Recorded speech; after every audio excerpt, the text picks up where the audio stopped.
Međunarodni dan starijih osoba. Tim povodom posjetili smo jedan bjelovarski dom za starije osobe. Da treća dob, kako je mnogi nazivaju, može zaista biti zlatna, uvjerili smo se sami. Vesele umirovljenice našu su ekipu kako provode svoje vrijeme u radu i smijehu i koje su im omiljene teme, ispričale su našoj Nikolini Tomasović.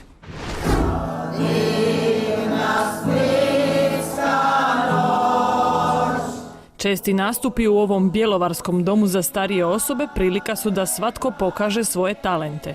Pripreme i spontano uvježbavanje uvijek započnu kao radna terapija, a gotovo uvijek završe kao terapija smijehom. Glavnu riječ, kao i u našem slučaju, uvijek imaju dvije gospođe Ane. Kako se zovete, ime i prezime? Joj, mene bome sam zaboravila. Ana Molnar. Ana Molnar. Jel to bude snimljeno? Kako to baba da ne zna kako se zove?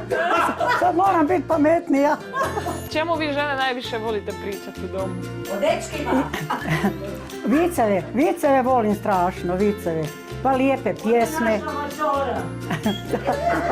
Lijepe pjesme. Hoćemo li onu našu lijepu jednu Podravino, moja mila.